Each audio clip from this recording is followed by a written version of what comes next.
Itu memang inti dari demokrasi adalah pemerintahan akal melalui pemerintahan orang. Dengan konsekuensi bahwa orang yang nggak berakal nggak boleh memimpin.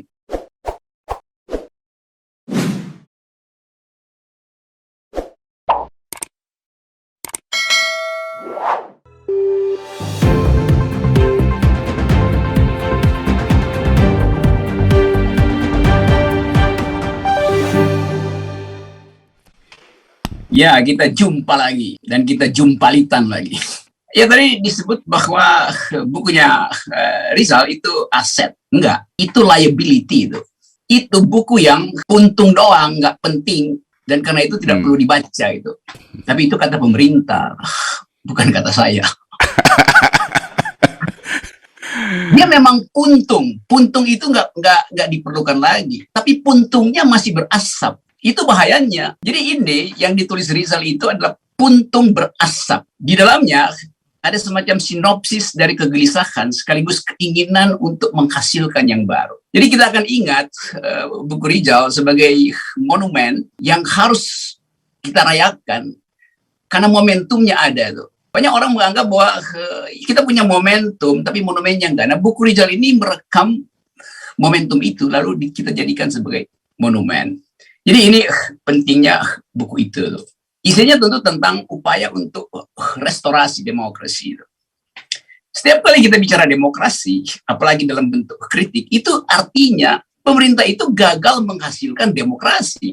Yang selalu ingin kita ingat, Presiden Jokowi ini sering dianggap sedang membangun demokrasi. Itu salah. Presiden Jokowi tiba ketika demokrasi sudah ada. Dari 98 kita udah bikin demokrasi. Jadi dia yang melemahkan demokrasi tadi dengan cara memborgol demokrasi. Tapi kalau borgol itu kita lepas, jangan kita buang karena kita akan pakai untuk memborgol dia tuh. Itu logikanya begitu sebetulnya tuh. Jadi sekali lagi saya tetap menganggap bahwa demokrasi itu sebetulnya bukan pemerintahan orang untuk orang itu. Apa namanya government by the people, for the people, from the people itu. Demokrasi itu adalah government of reason through the government by the people. Demokrasi itu adalah pemerintahan akal melalui pemerintahan orang. Nah, buku Rizal ini adalah cerminan dari pemerintahan akal karena dia menulis kritik. Jadi begitu sebetulnya demokrasi kita hasilkan kalau ada pertukaran akal sehat. Itu intinya dari awal. Dari zaman dibuat pertama kali di Athena, itu memang inti dari demokrasi adalah pemerintahan akal melalui pemerintahan orang. Dengan konsekuensi bahwa orang yang nggak berakal nggak boleh memimpin. Karena untuk menghasilkan keadilan, menghasilkan kemakmuran, diperlukan kemampuan untuk berpikir tajam dan mendalam. Itu yang nggak ada di kita hari-hari ini. Jadi sekali lagi, kita cuma ingin bikin semacam sinopsis bahwa yang kita tuntut hari ini melalui seri tulisan tajam dari Rizal, bukan menurunkan presiden, tapi mengganti presiden gitu. Kan itu intinya kan. Kalau menurunkan itu makar, tapi mengganti itu adalah hal yang pragmatis. Kenapa harus diganti? Karena nggak bermanfaat. Itu aja intinya tuh. Jadi bukan karena ada dendam segala macam. Dia tidak bermanfaat. Tapi dia presiden. Benar, Pak Jokowi adalah presiden. Cuma sebagai presiden karena dipilih di dalam pemilu. Jadi siapa Pak Jokowi? Pak Jokowi adalah presiden yang dipilih atau terpilih di dalam pemilu. Itu aja. Bukan leader. Leader itu harus memimpin. Kalau leadernya nggak mampu, ya diganti. Tetap kita ingat Pak Jokowi sebagai presiden yang dipilih, tapi gagal memimpin. Masa kegagalan itu mau diperpanjang kan nggak bisa itu. Sekarang ada problem, itu kan inkonstitusional. Enggak, ini ekstra konstitusional, bukan inkonstitusional. Inkonstitusional artinya melanggar konstitusi, karena itu ada konsekuensi hukumnya. Ini ekstra konstitusional, di luar konstitusi, yaitu mengganti presiden sebelum jadwal resmi elektoral. Itu namanya ekstra konstitusional, bukan inkonstitusional. Jadi itu intinya yang mesti kita pakai sebagai pikiran. Tetapi istana selalu bilang, ini nanti ada kekacauan. Nggak ada kekacauan kalau ada kesepakatan untuk mengganti. Kalau enggak ya kita dorong terus mobil mogok ini. Itu kan orang dungu yang dorong terus mobil mogok, padahal masih ada 3.000 kilometer di depan itu. Kalau satu hari dia jalan 20 km, itu artinya dalam 2 tahun dia akan jalan 3.000 km. Masa mendorong sisa mobil mogok 3.000 km? Padahal sebelah kiri, sebelah kanan jalan kita ada mobil, ada showroom lain yang bisa kita pinjam mobilnya untuk mengganti aja sebetulnya. Jadi sekali lagi kita mesti dengan tuntunan akal pikiran menganggap bahwa Presiden Jokowi tidak lagi diperlukan. Apakah itu keterangan saya, keterangan Rizal, keterangan Hersubenok, keterangan Edi Mulyadi, keterangan Radar? Bukan, itu keterangan dari hasil survei. LSI bilang tinggal 43%. Itu pun kalau saya percaya LSI, biasanya saya courting separuh tuh. Berarti tinggal 17% dukungannya. Jadi mogoknya di situ. Nah itu yang mesti kita terangkan pelan-pelan. Ini nggak ada soal dendam, ini cuma soal efektivitas kepemimpinan yang nggak lagi mampu untuk menghasilkan tuntunan. Jadi itu sebetulnya intinya tuh.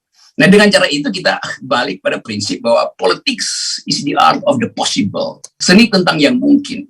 Kalau orang anggap yang mungkin ini nggak terhalang oleh aturan, ya kalau begitu kita bikin kesepakatan bahwa politik bukan sekedar seni tentang yang mungkin, tapi seni untuk mengabaikan ketidakmungkinan, the art of attacking the impossible.